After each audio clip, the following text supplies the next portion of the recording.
Avant que ça commence, on voulait vous partager quelque chose.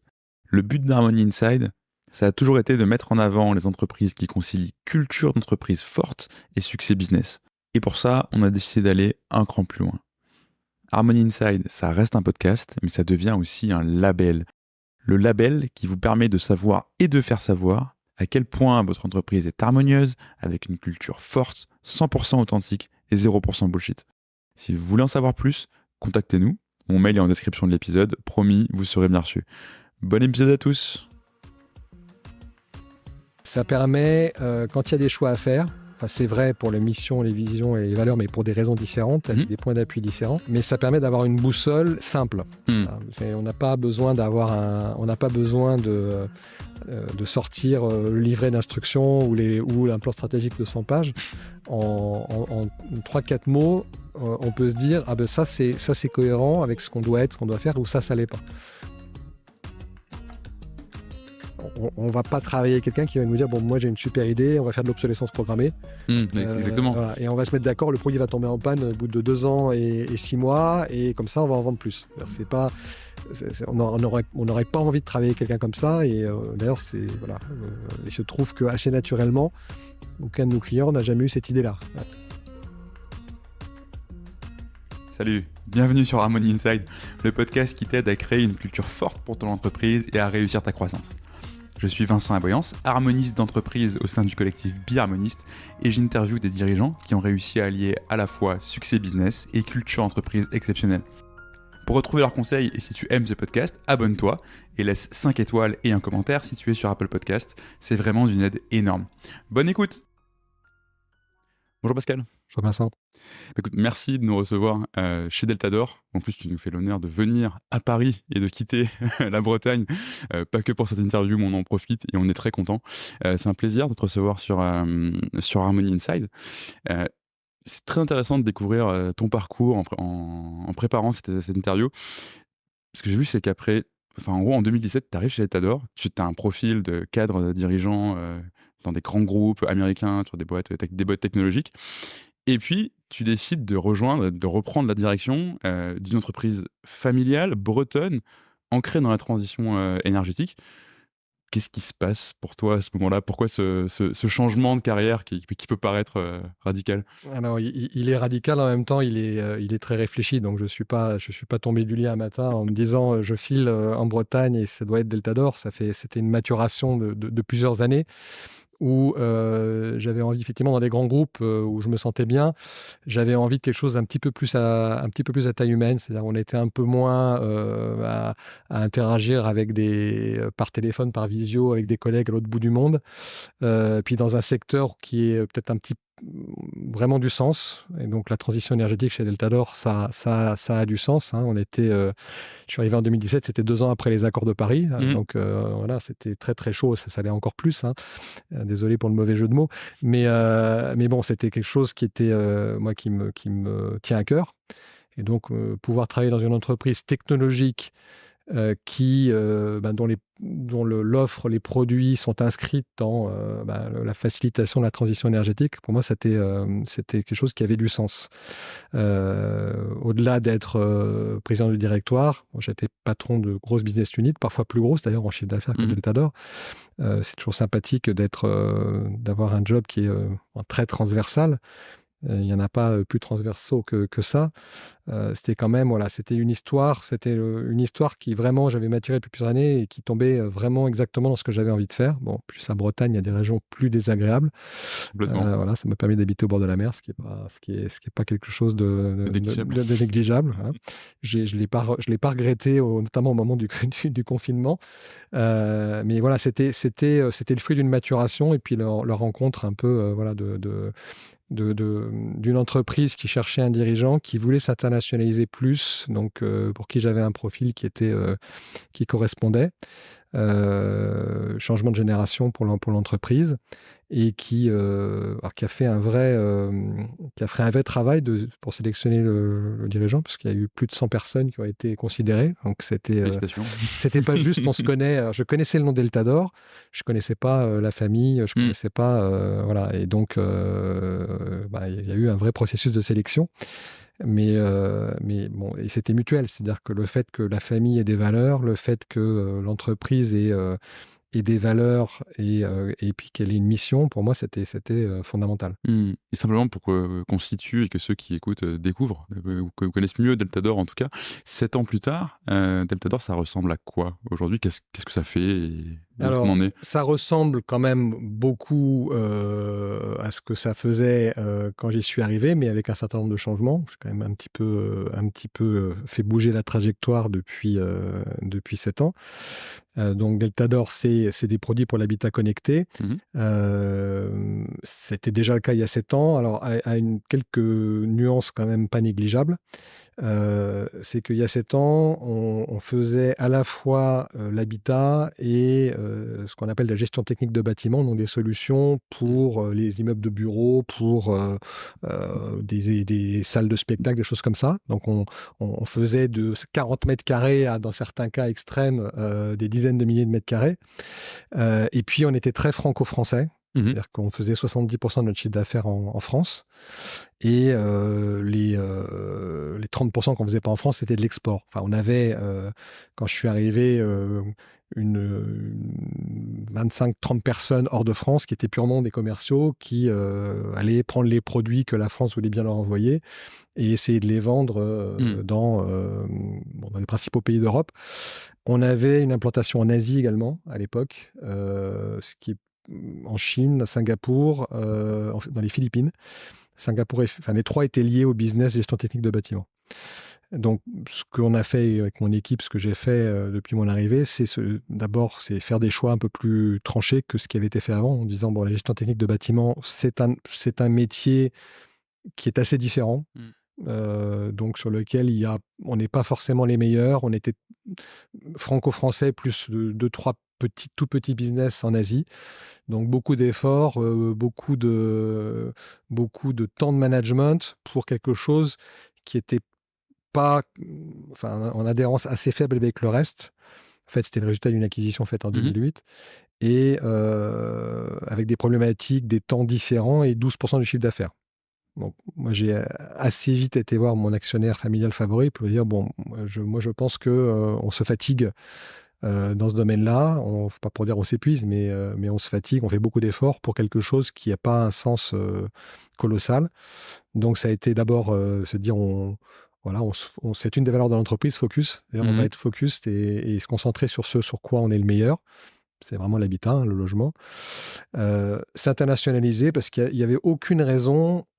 Les produits se ressemblent entre ce qu'on peut vendre et les problématiques énergétiques se ressemblent entre ce qu'on peut vendre en France, en Allemagne, en Espagne, en Italie. Donc il n'y avait aucune raison, à part historique, à part le fait qu'on est français, que la France domine autant. Le marché français, il est plus petit que l'Allemagne, il est un peu plus grand que l'Italie ou l'Espagne ou le Royaume-Uni, mais il n'y avait pas de raison, si ce n'est le fait de s'en donner les moyens. Donc aujourd'hui, on est purement logement, on est pratiquement 50-50 entre la France et les autres pays, et là on avait une petite trentaine de personnes, on a plus de 200 personnes hors de France. Et pas juste des commerciaux, ce qui est quand même le nerf de la guerre, hein, c'est important, mais on a une usine en Allemagne, on a des équipes de R&D, des équipes de logistique, de support client, etc. Donc c'est pas la France qui rayonne avec quelques commerciaux, c'est une entreprise qui commence à devenir vraiment européenne. Et ce qui est intéressant là-dedans, d'ailleurs on l'entend, dès le début de ta réponse, c'est quelque chose qui a changé, mais pas complètement, qui est resté assez proche de ce que c'était. Quand tu reprends la direction d'une entreprise, a fortiori qui est une entreprise familiale, tu as forcément deux impératifs qui ont l'air assez contradictoires. D'une part, préserver une tradition et montrer que pas parce qu'il y a un changement de direction que tout va changer. Et d'autre part, impulser une nouvelle dynamique, parce que s'il y a un changement de génération, un changement de direction, c'est pas pour que tout reste pareil. Donc, toi, dans ta position de dirigeant, comment tu résous quelque chose qui peut apparaître paradoxal? C'est aller chercher l'essentiel des valeurs, la substantifique moelle, et puis s'appuyer dessus. Donc déjà, c'est les nommer, les identifier, les valeurs. Parce qu'avant mon arrivée, il n'y avait pas. Il n'y avait pas de valeur. Il n'y avait pas de valeurs. Enfin, il y en avait évidemment, mais elles étaient implicites.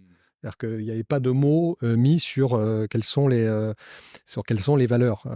Alors donc la première année, alors j'avais un tuilage avec mon prédécesseur, La première année, j'en ai passé une partie à identifier les impératifs stratégiques, la raison d'être et puis les valeurs.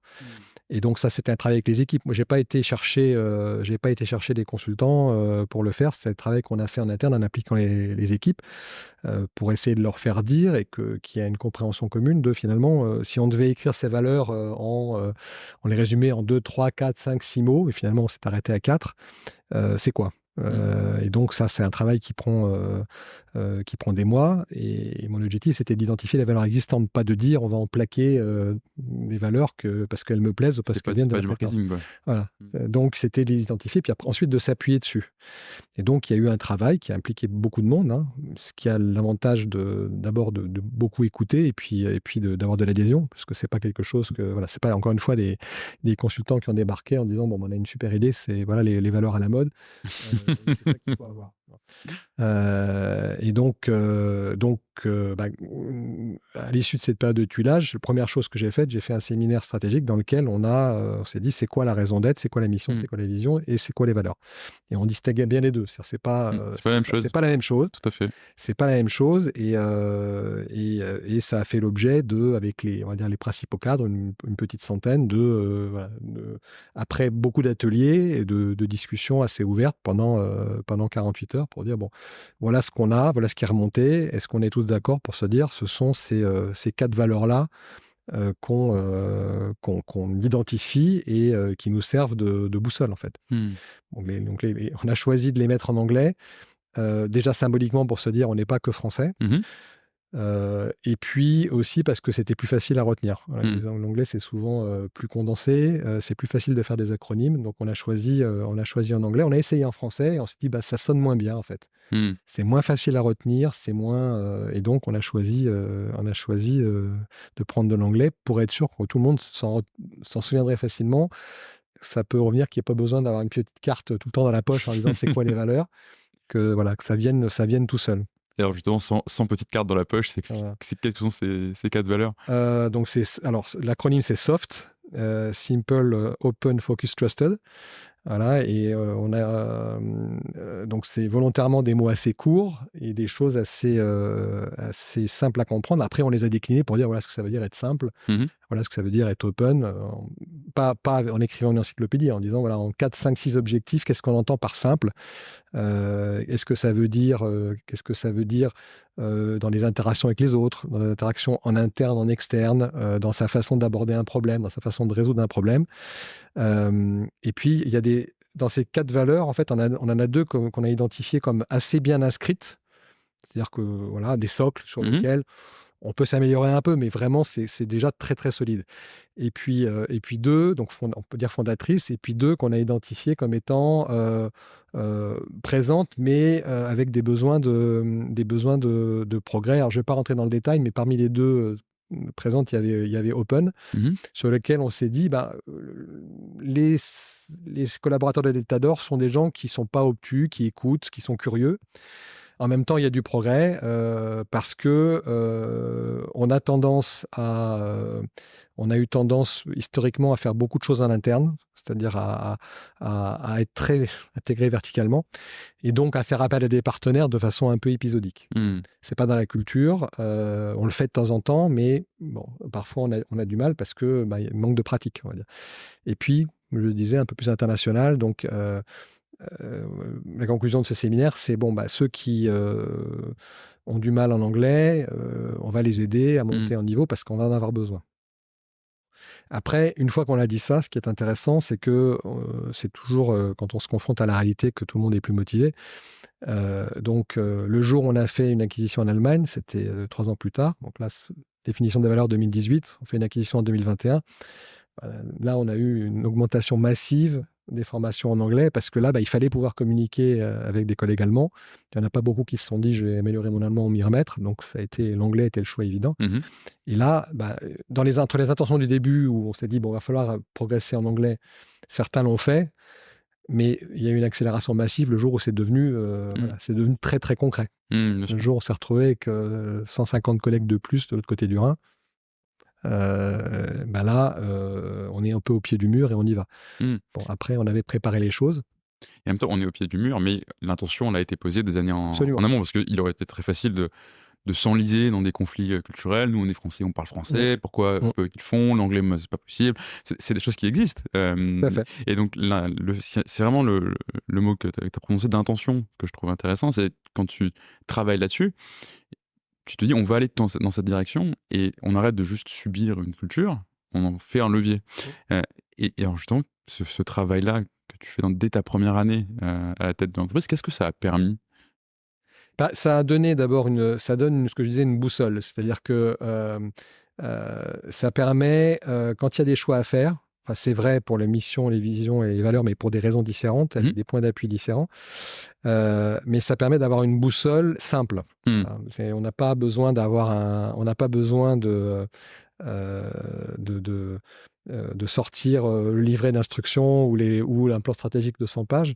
En 3-4 mots, on peut se dire: «Ah ben ça c'est cohérent avec ce qu'on doit être, ce qu'on doit faire, ou ça l'est pas». Voilà, je vais donner un exemple, transition énergétique. Heu, Chez Deltador, on fait aussi des produits qui ne sont pas stricto sensu en transition énergétique. Pour des raisons historiques. On fait des produits, c'est pas la majorité de notre gamme de produits, mais on fait des produits de sécurité, et cetera. Bon, quand on fait un choix, quand on doit se dire c'est quoi les priorités de développement en R&D pour les prochaines années, c'est pas, on va pas regarder que, telle ligne est plus rentable, et cetera. On se dit: «Qu'est-ce qui est stratégiquement qui a du sens?» Mmh. Bon, transition énergétique, thermostat, ça a du sens. Bon, aller faire un visiophone, Mmh. ou l'interphone, le truc, ça en a moins. On aimerait bien que ça cadre moins bien. Et donc après, on a décliné ça, par des petites KPI quand on faisait des choix de, voilà, on peut faire 10 produits cette année, lesquels on prend. On s'est mis, il y avait une note stratégique. Est-ce que transition énergétique, oui, non? Mmh. Et toute chose égale par ailleurs, ce produit-là, il est prioritaire. Mmh. Bon, et ça, tout le monde le comprend. Il y a pas besoin de faire une thèse, tout le monde le comprend. Et quand quelqu'un, c'est arrivé, un commercial ou un chef de projet dit: «Oui, mais alors moi, il y a un client qui m'a demandé ça». Si on a si on a la capacité de le faire, on peut dire: «Oui, avec mon client». Mais si c'est pas cohérent avec les priorités stratégiques, bon, c'est assez clair de dire: «Bah oui, évidemment, c'est important de servir le client, mais là, on fait un pas de côté». Et on a suffisamment de choses à faire, dans notre ligne pour pas trop faire de pas de côté. Les valeurs, c'est la même chose, c'est-à-dire que, exactement ce que tu disais, si quelqu'un dit, «Oui, mais bon, ils ont qu'à parler français parce que bon, on est 4 fois plus nombreux qu'eux». Je dis: «Bah oui, mais ça, c'est pas open ça, hein». Mmh. Là, tu as adhéré aux valeurs, tu es d'accord. Dire: «C'est moi qui impose, bon, c'est pas cohérent avec une des valeurs, principales. Mmh. Voilà. Ou, on discute pas, on dit à nos collègues espagnols: «Faut faire comme ci ou comme ça», c'est pas trust. Mmh. Donc voilà, donc ça joue positivement et négativement les valeurs. On peut se dire: «Félicitations, là, tu as fait ce qu'il fallait, tu t'es inscrit en cours d'anglais, bravo, tu es open». Ou «Je veux pas faire ci, je veux pas faire ça». Oui, mais écoute, il y a des valeurs, tu as adhéré, donc voilà, il faut les suivre, il faut être cohérent. Les valeurs, c'est des choses qu'on teste, et c'est normal, on n'est pas les seuls à le faire dans les entretiens d'embauche. Mmh. Bien sûr. On les teste explicitement, implicitement. Et d'ailleurs, enfin, les candidats qui sont un peu sérieux, ils ont été regardés sur notre site web, ils savent quelles sont les valeurs, et donc ils s'attendent à être testés là-dessus. Mmh. Au-delà de, est-ce que tu peux me citer les 4 valeurs?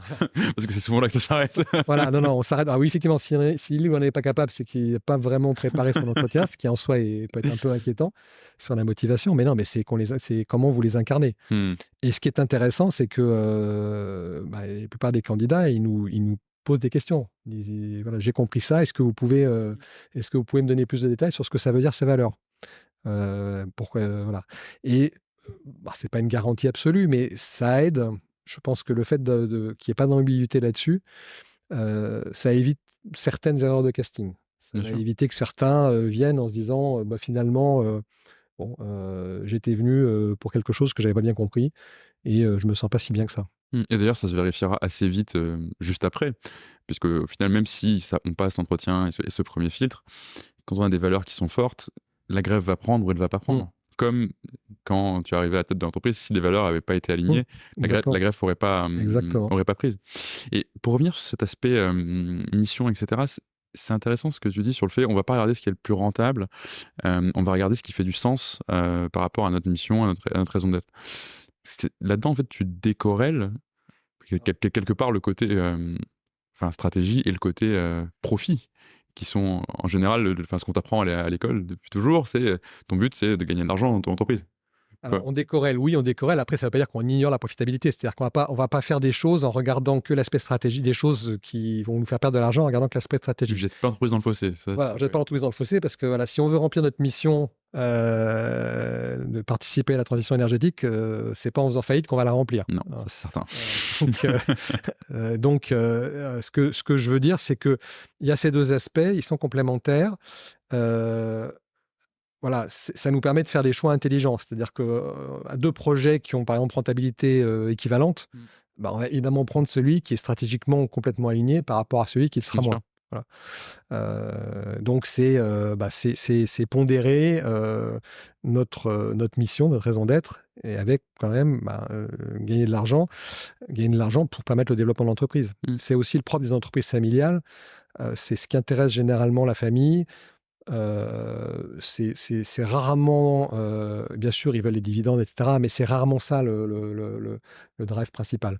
Le drive principal, c'est le développement de l'entreprise. Et bon, chez Delta, c'est le cas, l'actionnaire familial, il se verse un peu de dividendes, mais franchement, ce n'est pas des taux très élevés parce que ce qui les intéresse, c'est le développement de l'entreprise, c'est d'investir pour la croissance de l'entreprise. Voilà, le fondateur, c'est son bébé, enfin les fondateurs avec un S, puisque c'est un couple, Joël et Monique Renaud. Et ce qui les intéresse, c'est que l'entreprise, elle croisse, elle contribue, elle contribue à sa mission, que les salariés soient contents. Évidemment, il faut gagner de l'argent pour ça. Mais gagner de l'argent n'est pas le but unique. C'est pas je gagne de l'argent et tout le reste, c'est complètement secondaire, c'est nice to have. Non, il faut gagner de l'argent parce que sinon on ne survit pas, on ne remplit pas notre mission. Mais c'est pas un but en soi, c'est exactement ça. C'est pas un but en soi, c'est un moyen. C'est exactement ça. Et je fais un aparté sur ce que tu viens de dire. Du coup, quand tu arrives à la tête de l'entreprise, tu rencontres ce couple, il y a famille, donc créer l'entreprise, c'est leur bébé, pour reprendre tes mots. Qu'est-ce qui se joue dans ce moment-là et comment est-ce que tu crées la confiance qui fait qu'ils vont te laisser t'occuper de leur bébé? Déjà, c'est pas instantané, hein, la confiance. Donc, on a eu un processus. Il y a eu plusieurs mois de superposition avec mon prédécesseur. Donc, il m'a regardé à l'œuvre. Donc, c'est effectivement un dosage de ne pas ignorer des valeurs qui ont quand même amené l'entreprise où elle était, c'est-à-dire quand même une entreprise qui marchait bien, mais donner une vision à terme pour dire on est très bon avec une conception franco-française des choses sur un canal particulier, qui sont les professionnels. Ça ne va pas suffire pour se développer, pour réussir notre mission. Et donc, soyons un petit peu, tout en s'appuyant sur nos valeurs, soyons un petit peu ambitieux, ayons un peu d'ambition, c'est-à-dire, si on veut réussir, il faut sortir un petit peu de notre précaré. Même plus qu'un petit peu, il faut sortir vraiment de notre précaré. Et pour sortir de ce précaré, ça suppose de s'équiper. Donc, j'ai fait rentrer dans l'équipe dirigeante un certain nombre en gros, le comité de direction s'est renouvelé pour un tiers, un bon tiers en 2 ans. Pas parce qu'il y avait des gens qui n'étaient pas bons précédemment, mais parce qu'il y avait certaines compétences qui n'étaient pas là. Puisqu'il y a ces standards quand il y a un changement de dirigeant, finalement. C'est assez standard, absolument. Mais voilà, il y a un changement de dirigeant. C'était pas la logique pour moi. C'était pas je veux des hommes ou des femmes de confiance. C'est important, mais c'était pas le but principal. C'était il y a des pour reprendre l'exemple de l'international, il manque une aisance culturelle, linguistique, etc. Dans l'équipe actuelle. Et il faut amener des compétences supplémentaires pour le faire. C'est pas quelque chose qu'on invente comme ça du jour au lendemain. On peut se former, mais c'est mieux si on a des collègues qui sont comme Obélix tombés dedans quand ils étaient petits. Ça aide. Voilà. Oui, on veut des gens qui ont déjà vu le film, qu'on recrute pour faire ça complètement. Mais qui peuvent aider les autres à dérouler le film plus vite, plus sûr, plus fort. Et ça, c'est intéressant. On parle de conviction, on parle de valeur, on parle de remplir une mission, etc. Tout en le conciliant évidemment avec des impératifs économiques. Mais le discours cynique qu'on peut souvent entendre là-dessus, c'est oui, d'accord, mais en fait, Le vrai monde, c'est pas comme ça, quoi. Le monde est méchant, on n'est pas dans un système fermé, on vit dans un environnement qui est très concurrentiel, et dans le cas de Deltador, c'est très vrai. Euh, pour autant, enfin, je connais pas du tout ce marché aussi bien que toi, mais en gros, c'est très délocalisé. On va chercher une main-d'œuvre qui coûte moins cher, souvent dans des pays asiatiques, avec une compétitivité prix qui est très forte. Toi, là-dedans, tu fais un choix qui est complètement différent, qui est encore une fois de vivre pareil pour tes convictions, et ceux et celles de l'entreprise, du coup. Et donc, du coup, le choix du Made in France. Pourquoi ce choix qui d'un point de vue purement tableau Excel et financier, est complètement handicapant? Alors, il est handicapant si on raisonne juste sur, on va dire, la rentabilité à court terme. Mm. Donc effectivement, sur un certain nombre de produits, notamment les gros volumes, on pourrait, dans un monde où tout est fluide, tout marche bien, ce qui était le cas avant le Covid, on peut se dire: «Bon, bah, effectivement, les coûts de production sont plus faibles en Chine ou en Thaïlande et donc on va s'y retrouver». Hem, alors, donc ça peut être la conclusion très tableau Excel, effectivement. Mm. Alors, ceci dit, les différenciants de Deltador, on vit dans un monde électronique qui est très concurrentiel, donc effectivement, on ne peut pas se permettre d'être 50 plus cher que les concurrents. Ceci dit, les différenciants de Deltador, et ça, c'est pas moi qui les ai inventés, et j'ai fait en sorte de les préserver et de les accentuer. C'est pas le prix, c'est la qualité des produits, Mmh. c'est le fait qu'ils tombent très, très peu en panne. Moi, c'était quand je suis arrivé, donc je travaillais dans l'électronique précédemment depuis plus de 15 ans. Quand j'ai regardé les taux de panne, les coûts de garantie, j'ai cru qu'il y avait une erreur de calcul tellement c'était bas. Voilà, je me suis dit: «Vous avez oublié, vous avez mis un zéro de trop dans les taux C'est de». un très bon compliment, ça, pour la et qualité des produits, ouais. et donc, bon, enfin, je savais qu'il y avait, des contrôles qualité extrêmement forts, bon, mais ça se traduisait par quelque chose qui était de façon mesurable, vraiment, de très bon niveau. Et ça, pourquoi on fait ça? C'est pas par, enfin, oui, c'est une société d'ingénieurs, donc on aime bien le travail bien fait, mais enfin, on n'est pas la seule dans ce cas-là. C'est parce que, dans nos différenciants, il y a la qualité, du produit, il y a la qualité du SAV. Mmh. Et donc les clients qui achètent, et notamment la clientèle professionnelle, qui est une clientèle importante, la clientèle grand compte, donc ce sont des grandes entreprises industrielles qui nous sélectionnent, ils ont besoin d'avoir confiance dans le fait que, nos standards de qualité sont extrêmement élevés, et que dans les rares cas où il y aura un problème, parce qu'il y en a toujours, même avec des probabilités faibles, bah, on saura les résoudre vite. On ne va pas s'en tenir à recto sensu à la lettre d'un contrat, mais on fera ce qu'il faut pour résoudre les problèmes. Ça, et donc on travaille avec des clients pour qui leur propre image de marque est importante. Mmh. Donc c'est des gens qui sont, un professionnel, il a une clientèle récurrente, il a une réputation, il y tient. Un grand fabricant de pompes à chaleur, on travaille pas avec des fabricants, qu'on connaît pas, qui sont, chinois, très bas coût, parce que c'est pas qu'on les aime pas ou qu'ils nous aiment pas. C'est qu'on a nos exigences de qualité, elles trouvent, leur écho chez quelqu'un qui a un peu les mêmes exigences de qualité. Donc on va avoir tendance à travailler avec des clients qui eux-mêmes ont un positionnement qualité, ça ne veut pas dire forcément beaucoup plus cher, mais positionnement qualité, fiabilité, et cetera, c'est cohérent. Bon, et puis en termes de valeur, c'est aussi, voilà, on va pas travailler avec quelqu'un qui va nous dire: «Bon, moi j'ai une super idée, on va faire de l'obsolescence programmée». Mmh, exactement. Voilà, et on va se mettre d'accord, le produit va tomber en panne au bout de 2 ans et 6 mois, et comme ça, on va en vendre plus. Alors Mmh. c'est pas on n'aurait pas envie de travailler avec quelqu'un comme ça, et d'ailleurs, voilà, il se trouve qu'assez naturellement, aucun de nos clients n'a jamais eu cette idée-là. Voilà, Et d'un point de vue cohérence, effectivement, avec les valeurs, avec la mission, ça aurait assez peu de sens finalement. Enfin, c'est toujours difficile de se dire on achète quelque chose qui va me faire des économies d'énergie, je m'engage dans la transition énergétique et je le fais avec quelqu'un qui fabrique tous ces produits au mépris complet justement de tout ce qui va de tout ce qui va avec, quoi. tout à fait. Et donc finalement, cette cohérence d'ensemble, mission, valeur et pratique concrète, que ce soit dans le choix des produits, la manière dont ils sont fabriqués, la manière dont on engage les collaborateurs, etc. C'est quelque chose qui se valorise auprès des clients. Alors, ça dépend des clients. Voilà, on peut pas dire que tous les clients le valorisent, de la même façon.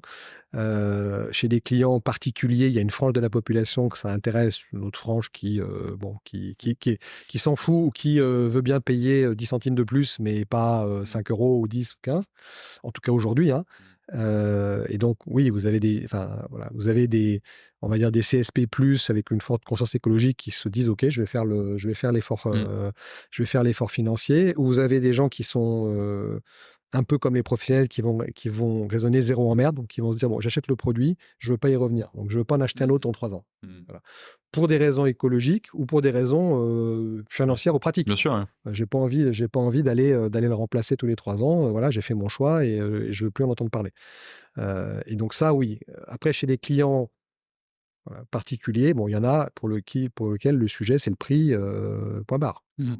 Et donc là, bah, soit c'est une clientèle, quand je dis pas agressée, pardon, pas adressée, soit, soit il faut qu'on trouve des solutions particulières sur lesquelles, bon, bah, on va choisir certaines catégories de produits, sur lesquels, on peut, par exemple, vraiment énormément automatiser, enfin complètement automatiser le processus de fabrication. Ce qui fait que le fait que fabriqué en France, va pas faire une grande différence par rapport à des concurrents asiatiques. Mmh. On aura, bah, ça sera la même matière première, les mêmes robots, enfin, bon, il y aura peut-être un petit peu d'électricité, un poil plus cher, pour faire tourner les robots, mais ça va pas changer fondamentalement la donne. Mmh, bien sûr. L'écart entre fabriqués en Europe de l'Ouest et ailleurs, ça va quand même être beaucoup le coût de la main-d'œuvre, malgré tout. Donc bon, bah, quand il y a, des produits qui ont, assez peu de coût de main-d'œuvre, ben, Mmh. voilà, il y a pas de raison qu'on soit pas compétitif. Ouais, bien sûr. Après, ce qui est intéressant, c'est que les opérateurs de production, les ouvriers qu'on a chez nous, depuis 10-15 ans, voient apparaître des robots dans les usines.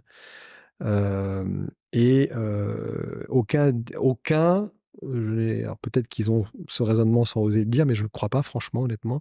J'en ai vu aucun dire, «Il y a des robots qui vont me piquer mon boulot». Je pense qu'on fait l'effort de pédagogie et ils comprennent et ils le savent que, d'abord, on met des robots sur des tâches répétitives, donc pas forcément les tâches que des humains ont très, très envie de faire. Et puis ensuite, bah, ça permet d'être raisonnablement compétitif, donc que l'entreprise, ben, se porte bien, économiquement et donc que les emplois, restent en France. Si on faisait pas ça, bah, on maintiendrait pas de l'emploi en France parce que soit on mourrait, soit, ben, en désespoir de cause, On ferait comme faire comme tout le monde on mmh. finirait comme tout le monde. Donc ça, c'est assez bien compris. Alors le fait d'être dans une entreprise familiale aussi, ça crée une culture qui est quand même plutôt une culture de confiance et dans lequel, quand on explique le discours, les raisons, les collaborateurs écoutent. Ils ont tendance, voilà, trust, c'est un des Mmh. valeurs, ils ont tendance à écouter et à se dire: «Bon, c'est pas un argument de séance qu'on fait, c'est réel, on y croit» et cetera. Et on fait un vrai effort de pédagogie. C'est-à-dire qu'on n'est pas là à dire: «Bon, bah, c'est comme ça, c'est pas autrement». Ça fait partie de la culture de Mmh. l'entreprise d'aller expliquer, échanger, voilà. C'est Et justement, là-dedans, c'est intéressant parce qu'il y a un peu 3 niveaux dans la compréhension d'une décision comme ça. La première, c'est un rejet complet, c'est: «Ce robot-là va me piquer mon travail probablement». Le deuxième, c'est: «OK, on m'a expliqué». Et le troisième niveau, c'est: «J'adhère, je comprends et je m'engage, pleinement». Et ça, c'est souvent une difficulté. C'est comment on sort de l'exercice de communication descendant pour créer une adhésion et un engagement. Alors sur les valeurs, on en a parlé, et puis même sur cette mission, est-ce que c'est, enfin, de dire: «Voilà, on a ces convictions-là, on a cette mission-là, nous, le cadre et la cohérence globale de ce qu'on veut faire, c'est ça et on a besoin de vous pour le faire». Est-ce que de ce que tu vois, un levier d'engagement, fort pour les collaborateurs? Alors, c'est un levier d'engagement. On le voit chez ceux qui sont chez nous depuis, assez longtemps, et puis on le voit chez ceux qu'on recrute, Mmh. qui nous interrogent beaucoup sur les valeurs, sur, l'engagement environnemental, sur, la plupart, en tout cas quand on recrute des cadres, ils ont, presque tous été sur notre site web et lire notre rapport RSE et puis, bah, on passe l'examen d'embauche dans les 2 sens. Bien sûr. Voilà, et on doit monter patte blanche sur le fait que, ce qu'on fait en RSE, c'est pas du greenwashing. Mmh. C'est réel, ça correspond à une vraie activité, ça correspond à une façon de s'organiser. Donc exemple, voilà, nous, enfin, dans notre démarche, de bas carbone, il y a, les produits sont ce qui pèse le plus dans notre empreinte carbone. Mmh. C'est pas l'électricité que pour faire tourner l'usine, c'est le fonctionnement des produits. Et donc, on a une démarche d'éco-conception. On conçoit nos produits depuis plusieurs années de façon à ce que leur empreinte carbone soit la plus basse possible. Et ben ça, c'est quelque chose qui, quand on embauche un ingénieur ou quand on embauche un chef de produit, qu'on va discuter en détail. Mmh. Dire, normalement, s'il a vraiment regardé notre rapport RSE, il va le comprendre. Il ou elle va nous poser des questions. Et on va se convaincre mutuellement qu'on a envie de s'embarquer dans cette aventure, parce que c'est comme ça qu'on va apporter notre pierre à l'édifice de la transition énergétique et écologique. Mmh. Et là où on est dans un métier qui est quand même un métier concurrentiel et compliqué, c'est-à-dire que évidemment, c'est comme pas se permettre pour les impératifs stratégiques de perdre de l'argent éternellement, ou même très longtemps. On peut pas se permettre non plus de faire des produits écologiques et puis qu'ils se vendent pas. Parce que Non. s'ils se vendent pas, ils n'auront aucun impact positif sur la planète. Ils auront même un impact que négatif, puisque c'est que leur coût de fabrication, ils auront jamais économisé l'énergie qu'ils sont là pour économiser. Absolument, absolument. Donc il faut trouver le bon équilibre Mmh. entre essayer de réduire l'empreinte carbone, la consommation, mais en même temps que le produit soit attractif, qu'il se vende et donc qu'il soit effectivement utilisé. Pourquoi on l'a conçu. Mmh. Donc c'est voilà, d'ailleurs on a des règles un petit peu, des règles de 3, des règles de calcul pour dire, bah, voilà, tant de grammes ou de kilogrammes de CO2 économisés, on peut se permettre d'être jusqu'à tant de centimes, dizaines de centimes, euros plus cher. Voilà, mais pas, voilà, on va pas faire un produit 2 fois plus cher pour économiser 5 de CO2. Mmh. Sinon, bah, on sait qu'on va pas le vendre et on sait qu'on économisera, voilà, 5 en théorie et en pratique 0 puisqu'on n'en aura pas vendu. Et par curiosité, justement, dans ce calcul-là, tu arrives à prendre en compte, enfin, tu as l'impact carbone de l'utilisation de ton produit, mais quand tu es sur des produits comme des thermostats ou enfin, des produits qui sont là pour réduire la consommation énergétique, tu as ce coût de fonctionnement, mais tu as aussi Tout à fait. le coût, enfin, l'apport positif qui est fait. Absolument. Le Bah, mot me manque, mais tu arrives à factorer, on ça arrive à économise temps, mais ça donc au final, l'impact global est positif. bah, l'impact global, il est très, très positif puisque en fait, ce que les spécialistes appellent le scope 4, qui est donc ce Mmh. que l'utilisation des produits permet aux clients Mmh. d'économiser. Chez nous, c'est 144 fois la D'accord. somme des scopes 1, 2, 3. Bon, d'accord, oui, Donc bon, c'est clair. effectivement, regardez pour un thermostat sur pile, bon, voilà, ça va, ce que ça va consommer, les piles vont durer des années et des années. Mmh. Donc on va typiquement, voilà, on va typiquement être des consommations en quelques, milliwatts ou, ça peut enfin, une centaine de milliwatts, voilà, et on va économiser, sur une année, des mégawattheures, voire Mmh. plus. Donc, on va être sur un facteur qui est plus que 100. Donc, pour nous, un produit plus efficace, même s'il consomme un tout petit peu plus de piles, c'est un gain pour la planète. Pour autant, il y a des raisons. Souvent, l'écologie, l'économie s'alignent, Mmh. voire même la praticité s'aligne. Je reprends l'exemple des piles. Bon, Mmh. des piles qui durent 10 ans, c'est mieux que des piles qui durent 5 ans. C'est un petit peu moins cher pour l'utilisateur, mais enfin bon, quand c'est des piles double ou triple A, c'est pas non plus ultra cher. Mais c'est surtout pratique. Je veux dire, si vous avez 20 objets connectés chez vous, qu'il faut changer les piles tous les ans, au bout d'un moment, vous allez en avoir marre. On va arrêter d'en avoir Voilà. probablement. Vous allez arrêter d'en avoir, vous allez vous dire, bah, c'est pas, j'en mets à la poubelle, et puis surtout, j'ai autre chose à faire que de penser chaque année à aller changer les piles. Mmh. Donc voilà, il y a aussi un aspect expérience du produit qui s'aligne assez bien Bien avec sûr. nos attentes écologiques et puis économiques. Mmh. Bon, parfois, bah, c'est pas forcément parfaitement aligné. Parfois, on l'a fait sur un produit récemment, un écran moins consommateur est plus cher. Mmh. Et donc là, il faut faire un choix. Est-ce qu'on va vers le plus cher ou est-ce qu'on va vers le plus écologique? Mmh. Sachant que si je me trompe pas, dans la mission de Deltador, il y a une notion de transition énergétique, mais il y a une notion de de maintien du niveau de confort aussi. Absolument. En fait, notre mission à date, on est en train de la faire très légèrement évoluer, mais on va rester dans les mêmes, dans les mêmes idées.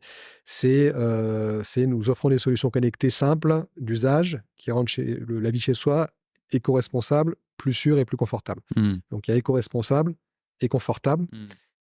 Et l'idée derrière, c'est qu'en fait, on va pas faire la transition, je vais être un peu trivial, mais on va pas faire la transition écologique en marche ou crève. Mmh. Parce que là, on l'a vu, c'est les gilets jaunes, c'est voilà. Si la façon de faire la transition écologique, c'est que ça soit un chemin de larmes, en fait, ça va pas se passer. Non seulement ça va pas bien se passer, mais ça va pas se passer.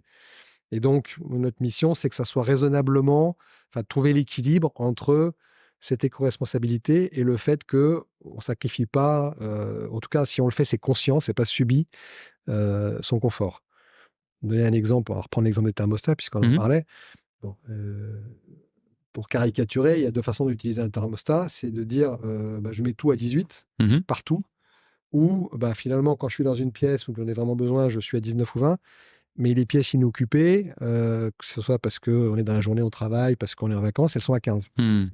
Vous allez économiser plus comme ça en ayant 3 pièces sur 4 à 15 et une à 20 qu'en ayant tout à 18. Et vous serez plus confortable. Voilà. Et après, si vous vous dites, je vais laisser ces pièces à 15 et j'ai envie aussi d'être à 18 dans la pièce principale où je suis ou dans ma chambre, très bien, c'est votre choix. Mais vous aurez les moyens d'économiser de l'énergie sans que ça soit, là, j'ai froid, il me faut rajouter une polaire. Voilà.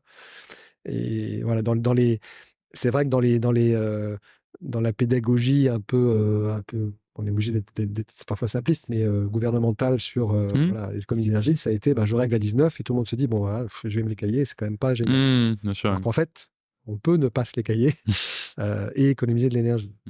Mais ça suppose d'avoir les bons produits, de les programmer, de les utiliser correctement. Et donc, notre métier, c'est de faire en sorte que ça soit intuitif aussi. Voilà. Pour reprendre l'exemple du thermostat, si vous avez à régler ça dans un menu sur un écran tout petit où il faut se balader à 4 niveaux de trucs, vous n'allez pas le faire. En tout cas, pas tous les jours. Bon, si c'est sur une appli, que c'est un truc très intuitif et que voilà, vous pouvez faire ça en 5 secondes. Oui, il y a une notion on veut de la simplicité, du seamless pour le dire en anglais. C'est le S de nos valeurs, le simple. Il n'est pas que dans nos relations humaines, il est aussi dans des produits. Dans l'expérience, bien sûr. Dans l'expérience. Donc, quand on se dit, effectivement, un produit, est-ce qu'on met telle fonctionnalité parfois, il y a des trucs, voilà, je suis ingénieur de formation, donc je comprends. Plus. Il y a des trucs où on se fait plaisir techniquement, mais ça complexifie l'expérience utilisateur. Voilà, on se dit, est-ce que c'est simple, ça non et donc... C'est un bon guide, ouais. C'est intéressant de voir sur combien de choses ça se décline. Là, le point de départ de cette conversation, c'était la mission comme levier d'engagement des collaborateurs. À l'inverse, une erreur qu'on voit souvent dans notre métier d'accompagnant, quand on intervient dans des entreprises qui ont des très belles missions, c'est de croire que la mission en elle-même suffit à maintenir les collaborateurs engagés, heureux, épanouis, etc., etc. Et on oublie donc d'une part les valeurs, ce qui n'est pas le cas chez Datador, on en a parlé, et d'autre part OK, mais le what's in it for me, qu'est-ce que moi je vais y gagner dans cette expérience. Le début de ma carrière a été bercé par une phrase qui était je reste dans cette boîte tant que j'apprends quelque chose. On parle beaucoup de développement de l'entreprise, mais souvent le développement des collaborateurs qui est associé. Et je sais que c'est quelque chose d'important chez Datador. Comment ça se manifeste et pourquoi c'est important? Alors, c'est important, je pense, dans toute entreprise. Alors, nous, on a la chance d'être dans un secteur qui bouge beaucoup. C'est-à-dire que les technologies, les produits qu'on fait aujourd'hui sont différents de ce qu'on faisait il y a 2 ans, 5 ans, etc. Donc, tous ceux qui ont des tâches, la plupart des tâches qu'on a, il faut se mettre à niveau en permanence. Enfin, il faut innover. Ça fait partie aussi de l'ADN de l'entreprise, d'innover. Donc, c'est consubstantiel à ce qu'on fait, d'apprendre des nouvelles technologies, d'apprendre des nouvelles méthodologies pour être compétitif industriellement. On a eu des doctorants ou des docteurs en robotique, ce que encore une fois, dans une boîte de service, ça serait moins nécessaire. Après, on essaye de faire évoluer, d'avoir une rotation de poste pour qu'il y ait un collaborateur puisse occuper différentes tâches. Et donc continuer à apprendre. C'est-à-dire, quand il a fait le tour de la question, on essaye de faire en sorte qu'il ou elle puisse aller faire autre chose, plutôt que d'aller voir ailleurs, qu'il aille voir dans un autre service. Donc ça, c'est quelque chose qu'on s'efforce de faire, d'offrir les capacités d'abord, quand un job est ouvert, évidemment, de le proposer en interne en premier, mais de s'assurer qu'il y aura la formation qui va bien. Formation, c'est important. Datador depuis toujours. Là, j'y suis franchement pour rien. Je n'ai fait que continuer dans la continuité. C'est une entreprise qui va typiquement dépenser entre 2 et 3 fois la moyenne des entreprises en formation pour ses employés. Comme si la bottom line n'était pas déjà assez élevée par le fait qu'on avait... C'est pas forcément, c'est pas forcément hyper coûteux des formations. D'abord, il y a des choses qu'on fait en interne. Et puis, il y a des choses, maintenant, vous avez des des formations web Mmh. Mais qui sont ça reste des MOOC, des ça reste MOOC. 2 à 3 fois le Alors, budget du alors, concurrent, quoi. ça reste 2 ou 3 fois le budget du concurrent, mais c'est pas non plus Des 10% ordres de c'est grandeur pas non plus, 10% du ouais. chiffre d'affaires, hein. On reste sur des choses qui sont de l'ordre du pourcent, des 2%, des Mmh. 3%. Ça vaut la peine parce que, voilà, encore une fois, on est sur des métiers où si on n'avance pas, on recule, en fait, hein. Mmh. Et il y a une vraie demande. Mmh C'est-à-dire mh. que c'est pas. euh, c'est un peu comme j'ai jamais rencontré d'ouvrier qui dit les robots me piquent mon boulot. J'ai pas rencontré un salarié qui on disait tu vas te former sur site, qui dit non, moi je sais déjà tout, j'ai pas envie, ou franchement c'est du temps pris et je préférerais rester sur ce que je fais. En général, il y a un problème latent dans une discussion comme ça, mais oui. Mais il y a bon, enfin, après, c'est évidemment, c'est une question de personnalité, d'âge, etc. Tout le monde n'est pas Mmh formaté mh. pareil.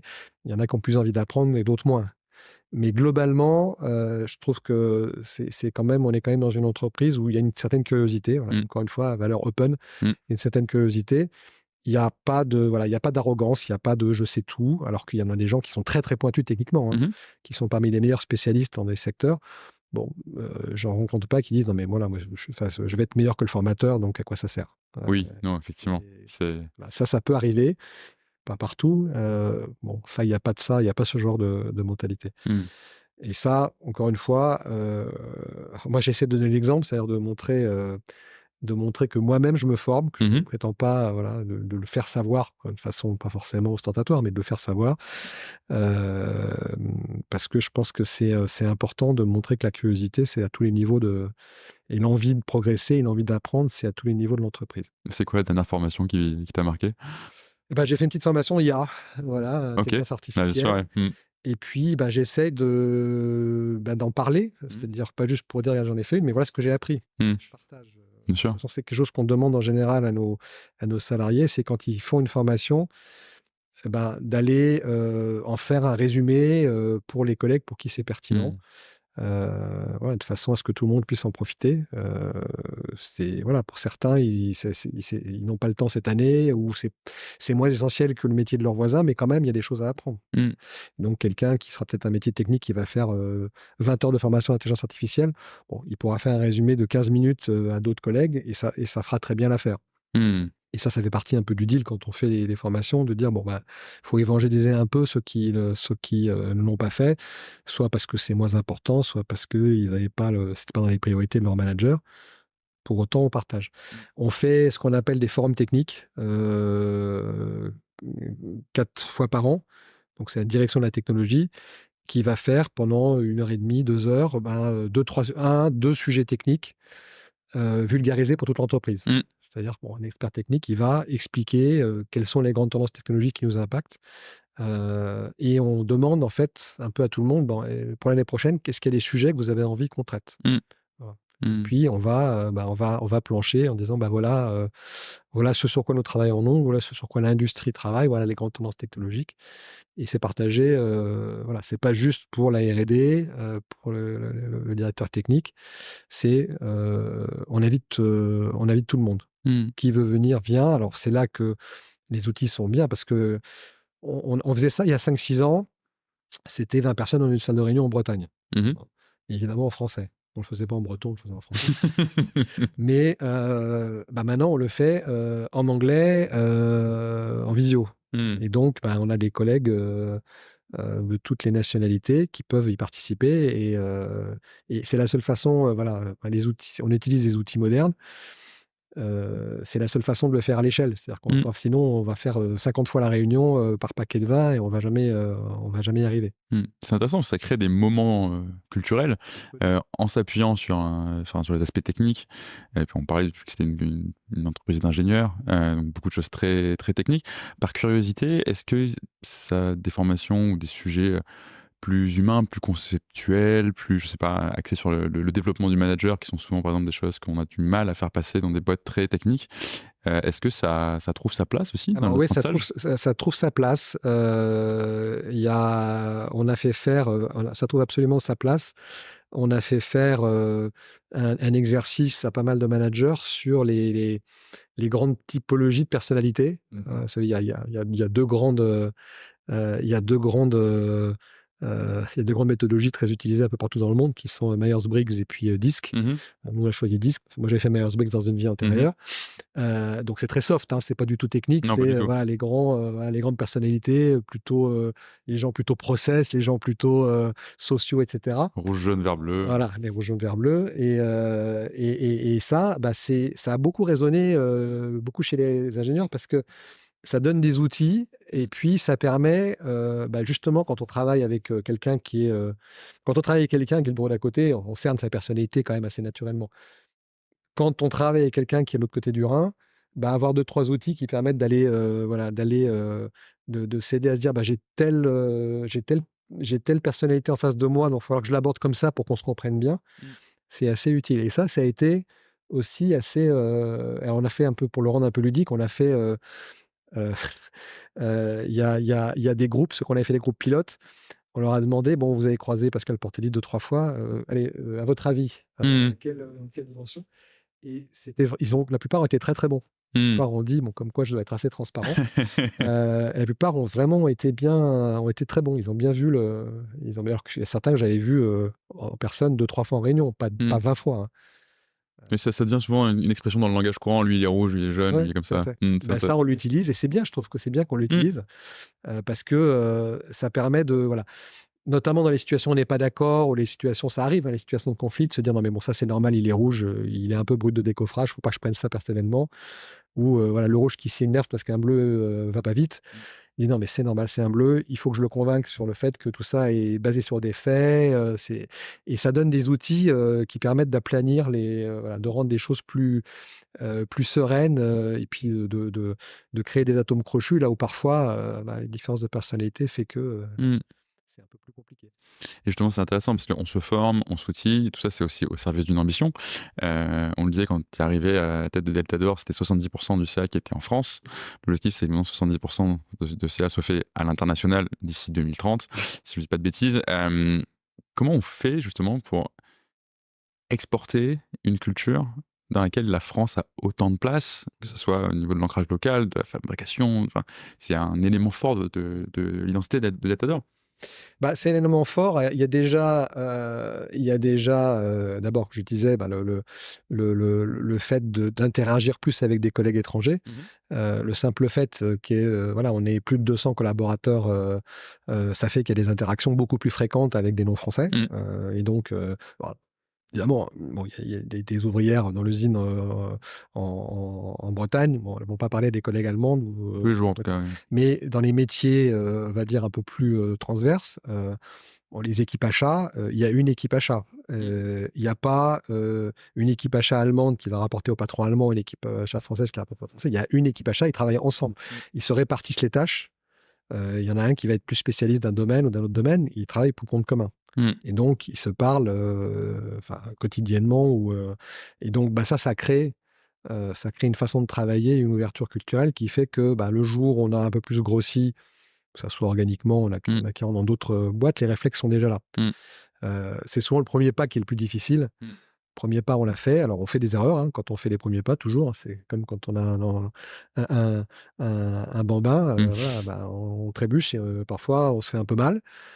Mais le lendemain, l'année d'après, on est plus solide sur ses pieds.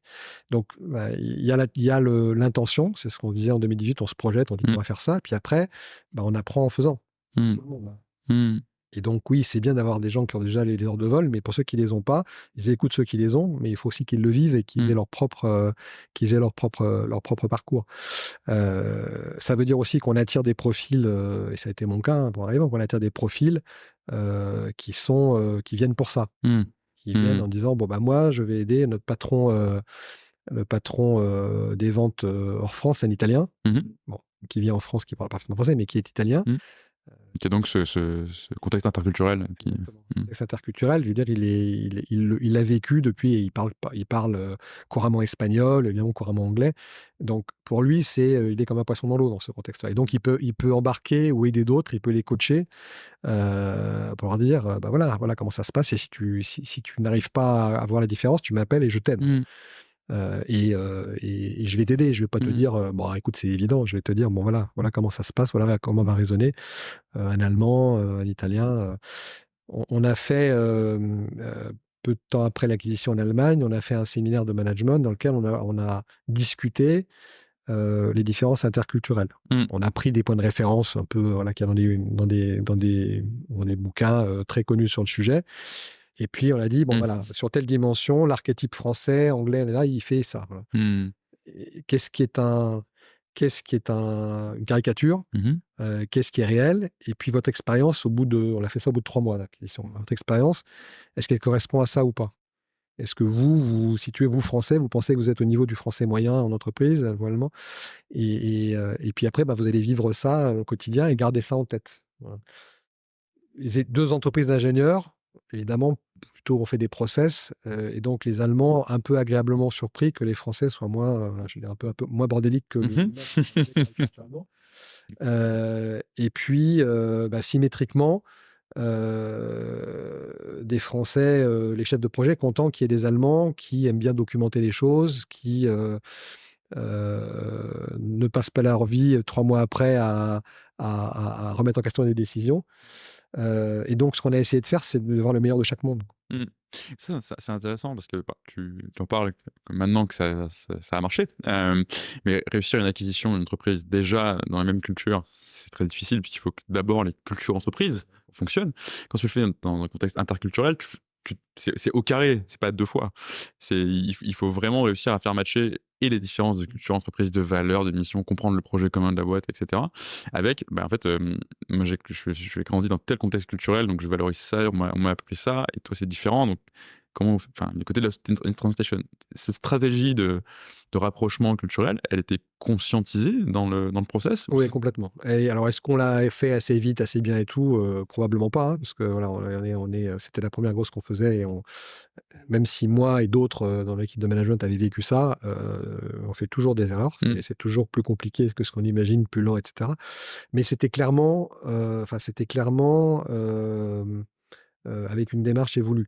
Donc, par exemple, on n'a pas fait Datadog avait fait des acquisitions dans le passé, plus Mhm. petites, mais en gros, les avait laissées gérer comme des filiales, Oui, quasiment d'or, autonome, quoi, quoi. Ouais. voilà, autonomes. Et donc, finalement, l'interculturel n'est jamais arrivé. Enfin, il y avait un patron de filiale qui était le seul à peu près, enfin, je caricature un peu, mais à interagir avec la France, qu'on choisissait d'ailleurs en prenant bien soin du fait qu'il parle français. Mm.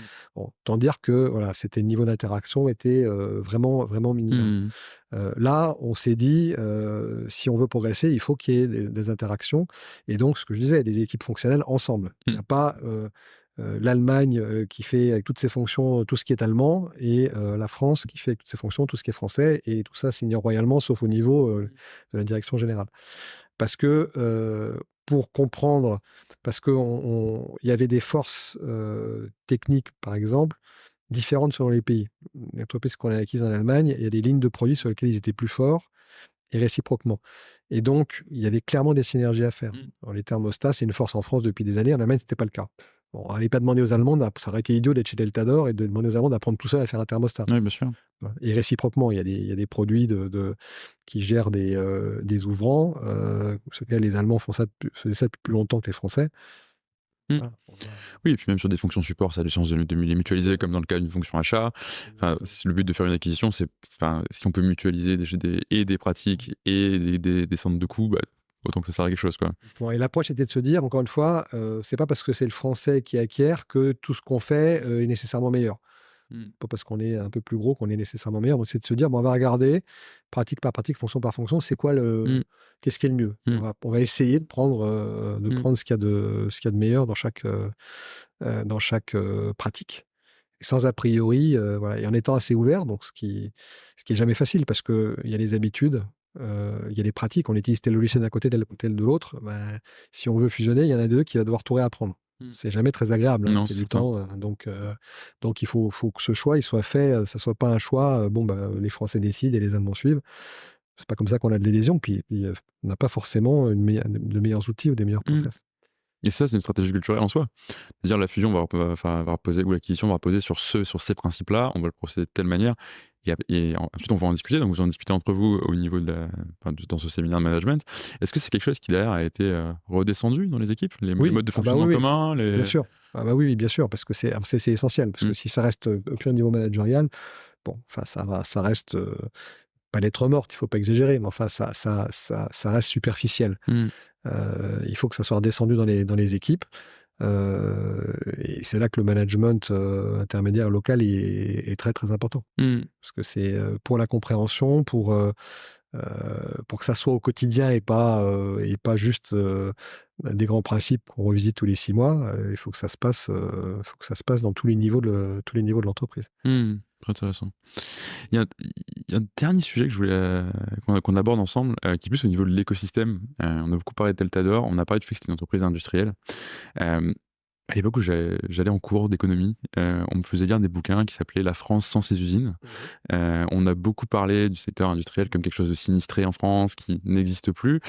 Euh, c'est très facile, je pense, pour des gens qui suivent un peu l'actualité business de citer 10 des licornes françaises qui sont au Next 40, beaucoup moins de citer parmi des grandes des ETI de France, on peut même parler de celle de Bretagne dont on parlait hors micro au début, mais euh, comment on fait justement pour, parce qu'on a beaucoup parlé d'engagement, de donner envie de rejoindre, de venir, de travailler pour ce projet-là, comment on fait pour redonner envie à des talents d'aller travailler dans ces filières-là qui parfois même ne sont pas connues. Oui, bien sûr. Alors, c'est pas facile. Alors, il y a des modes, hein, de toute façon, et ça, on le voit en sortie d'université, en sortie d'école. Mm. C'est-à-dire qu'il y a eu, effectivement, il y a eu la décennie où on allait dans le conseil, la Mhm. décennie où on allait dans la banque d'affaires, la décennie où on va dans les startups. Mm. Et effectivement, sur les 30 dernières années, il n'y a pas eu de décennie où on allait dans l'industrie. Non, effectivement. Ça date d'assez loin. Après, Maintenant, c'est la transition. voilà. Après, il y a industrie et industrie. C'est-à-dire que voilà, nous, on n'est pas dans le, on n'est pas, on n'est pas Germinal. C'est-à-dire que quand à chaque fois qu'on fait visiter notre usine ou nos usines, parce qu'on en a 3 à des étudiants, etc., Mm. ils se disent, ils pensaient que ça allait être, voilà, que ça allait être sale, bruyant, etc. Et ils se rendent compte que l'électronique, c'est silencieux, enfin relativement silencieux, qu'il n'y a aucun problème de sécurité. Enfin, nous, nos accidents du travail, c'est les gens qui se foulent la cheville en descendant de leur voiture. Hein. C'est pas, Mm. il n'y a pas de, il y a Mm. pas de blessures graves ou de voilà, ou qui ont voilà. Mais effectivement, c'est pas su. Et donc, ben, on le fait ben, en ayant des liens avec le système éducatif, mais ça se fait pas du jour au lendemain. Il y a quand même une vraie ouverture. Elle n'est pas assez forte, mais elle existe au collège, au lycée, en école pour être en contact avec l'entreprise. Bon, il y a les stages de troisième, maintenant il y a Mm. les stages de seconde, qui fait que bah, il y a au moins, on touche la réalité. Mm. Et qu'une industrie, il n'y a pas une industrie. Effectivement, aller faire de la sidérurgie, c'est pas tout à fait la même chose que ce qu'on fait. Donc, Mm. industrie, Bien c'est un sûr. chapeau. Bon, quand Comme au final, aller en start-up, ça peut être voilà. très Après, différent selon startup, voilà. Ouais, ce qu'on startup, on peut adresse. être, Hein. voilà, exactement. On peut être purement soft ou pas, etc. Donc, bon, c'est un travail de longue haleine parce qu'il faut donner envie. Puis les compétences qui sont parties en Asie, ben, on peut pas on les récupère pas instantanément. Mm. Alors, nous, on a fait un effort de maintenir un écosystème autour de nous. Donc, on a par exemple la plasturgie, des gens qui vont faire les coques des produits. D'accord. On a 2 fournisseurs en Ille-et-Vilaine bah, qui sont restés autour de nous et qui travaillent avec nous et avec des Français et des Européens. Si on n'avait pas été là, je pense qu'ils auraient probablement mis la clé sur la porte ou ils n'auraient pas du tout la tête qu'ils ont aujourd'hui. Donc, et ce qu'on a fait avec ces fournisseurs, c'est qu'on s'engage dans la durée. C'est-à-dire qu'on n'est pas, évidemment, il faut qu'ils soient compétitifs pour qu'on soit compétitif, mais on n'est pas là à les remettre en compétition tous les 6 mois. Mm. On se définit une trajectoire dans la durée, et puis à partir du moment où on la respecte ensemble, tout va bien. Bon, effectivement, si au bout de 3 ans, ils sont 30% plus chers que ce qu'on avait prévu, là, il y a un problème. Mais ça s'est jamais passé comme ça, parce qu'on s'est mis d'accord sur une feuille de route et on la tient. Et maintenant que les critères environnementaux sont plus forts, bah, on signe des objectifs, des chartes, des objectifs de décarbonation communs et bah, on les suit. C'est un peu plus compliqué à faire, ça ne veut pas dire que les Asiatiques ne savent pas faire, hein, mais c'est plus compliqué à faire et on a des gens moins motivés avec des fournisseurs, et puis de toute façon qui ont plus de mal avec des fournisseurs chinois. Un Chinois qui va produire des composants avec une électricité qui est très très carbonée, hein, bon, bah, il aura du mal à être aussi performant en carbone qu'un Français qui a une électricité grâce au nucléaire qui est très, très décarbonée. Mmh. C'est-à-dire quand on prend le poids carbone d'un kilowattheure en France, c'est un dixième de la Chine. Bon, je ne parle même pas du transport. Donc, quand ces critères-là comptent, ça fait un vrai avantage. Mmh. Un vrai, vrai avantage. Après, bon, l'évocation pour l'industrie. Alors, on voit depuis 4-5 ans le poids de l'industrie dans le PNB a arrêté de baisser en pourcentage en Mmh. France. Il reste quand même la moitié de l'Allemagne, hein, donc on peut pas non plus faire cocorico. Mais au moins, une baisse continue depuis 30 ans, ça a arrêté de baisser. Il y a même une très légère hausse. Après, on est sur des temps qui sont très très longs dans l'industrie. Le temps que on ait toutes les compétences ou qu'on les reconstitue, etc., on est sur des années, des décennies. Donc, quand on parle de réindustrialisation, Mmh. parfois, par raccourci, on se dit, bon, bah, alors, le Covid est passé, on rapatrie tout et en 2 ans, c'est plié. Non, on est sur des 10, 20 ou 30 ans pour arriver Mmh. où on voudrait vraiment arriver. Mais justement, et là, parfois, c'est un peu douloureux. Bon, enfin, nous, on a montré qu'on pouvait le faire. Alors après, ça nous fait un peu mal de voir que d'autres qui rapatrient ont des subventions, alors que nous, qui avons toujours été vertueux, on n'en a pas. Mais bon, à la limite, tant mieux, il vaut mieux ça plutôt Mmh. que ça reste, des filiales ou des sous-traitants en Asie. Mmh. Et effectivement, on l'a un peu évoqué au début, mais ce mouvement de réindustrialisation, il va probablement se jouer en partie par le fait que les cerveaux, les talents, on les appelle comme on veut, reviennent dans ce secteur-là. Absolument.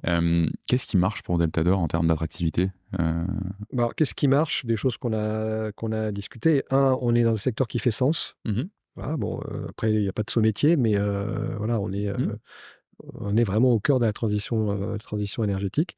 Donc voilà, c'est un peu plus attractif pour ceux qui s'intéressent à l'avenir de la planète. Je pense que c'est quand même une majorité que En tout un cas, certain en nombre tout cas, d'autres c'est métiers. l'air du temps. Oui, je pense que ça va rester l'air du temps Un petit moment, ouais. quelques temps. Une des raisons pour lesquelles moi je suis venu à titre personnel, c'est qu'on on est une entreprise à taille humaine. ETI, c'est un terme que j'ai un, un dirigeant que je connais bien m'a glissé entreprise de taille idéale.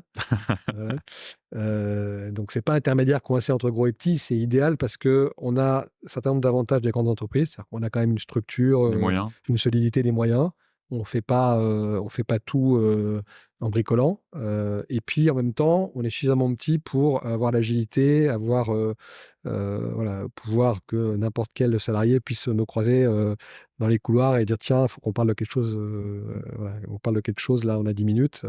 Donc on est un peu, alors le sweet spot, peut-être un peu prétentieux de dire ça, mais enfin on est quand même à un endroit où on peut à la fois être agile et avoir les reins assez solides. Ouais, le meilleur des deux mondes, comme dans cette acquisition, finalement. Ça ne Euh, veut pas dire qu'on refuserait à tout prix de devenir plus grand, mais on est quand même dans un secteur, et encore une fois, c'est la raison pour laquelle j'y étais.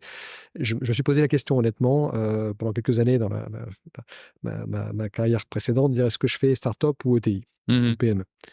Je me suis vraiment posé la question. Et je me suis dit non, finalement, je pense que je serais plus à l'aise, j'aurais plus d'impact dans une ETI Mm. que de construire à partir de. Voilà. Indépendamment des sujets de risque et tout, c'était une question d'impact aussi. Mm. Intéressant. Intéressant, surtout d'impact immédiat. J'ai une dernière question, qui est la question traditionnelle sur ce podcast. Euh, Qu'est-ce que ce serait le conseil que tu donnerais à un autre dirigeant de TI ou pas d'ailleurs, pour faire de sa culture entreprise un levier de développement pour son entreprise, justement? Bah déjà, c'est qu'elle soit comprise et en adéquation. C'est-à-dire que voilà, c'est quelque chose. Il faut que 100% des employés la comprennent et s'y retrouvent. Hmm. Si c'est la moitié, Ce qui n'est ça pas une marche mince pas. affaire, oui. Si c'est la moitié, ça marche pas. Donc c'est pas une mince affaire parce que ça commence par verbaliser, par Hmm. le dire, par mettre des mots dessus, que ça soit pas de l'implicite, mais que ça soit vraiment explicite. Mhm. Ça commence par le vivre et par l'incarner, hein. Voilà, si je suis pas, pour reprendre une des valeurs, si je suis pas open, les salariés vont dire bon bah, on voit bien que les valeurs c'est pas si important que ça parce que le patron se permet des fantaisies avec. Hmm. Donc ça doit s'incarner très très fort. Et ça m'est arrivé une ou deux fois, je le reconnais, d'être appelé à l'ordre par des collaborateurs en disant bon, non mais Hmm. ça, est-ce que c'est assez focus? Est-ce que tu essaies pas d'en faire trop? Je dis oui, tu as raison. En Hmm. fait. J'oublie si tu veux. Parce que bah, voilà, de temps en temps, la boussole qu'on a définie, il faut la ressortir de la poche et regarder et se dire oui, non, en fait, ça, je me laisse entraîner par l'élan, mais c'est pas ça qu'il faut faire. Donc, voilà, il faut l'évangéliser, mais il faut l'incarner. Il faut parfois savoir l'adapter, ou il faut parfois, quand on a fait l'acquisition en allemande, en fait, on a regardé les valeurs qu'il y avait. En fait, on s'est rendu compte qu'elles étaient assez proches, mais formulées différemment. Donc, on a reformulé pour se dire, bah, ça correspond à ça, ça correspond à ça. Finalement, Ce qui est OK, oui, on réinvente pas la roue. En fait, avec des mots différents, on était fondamentalement d'accord. Et donc, bah, on embarque des nouveaux collaborateurs qui, pour le coup, bah, on n'a pas passé l'entretien d'embauche, ils ont été rachetés. Mais il n'y a pas de malentendu. On n'est pas en train de leur dire devenez qu'est-ce que vous n'êtes pas. On est en train de leur dire évoluez un peu, mais on ne vous demande pas de passer de blanc à noir du jour au lendemain. C'est un ajustement. Merci beaucoup, Pascal. C'était un plaisir et à très bientôt.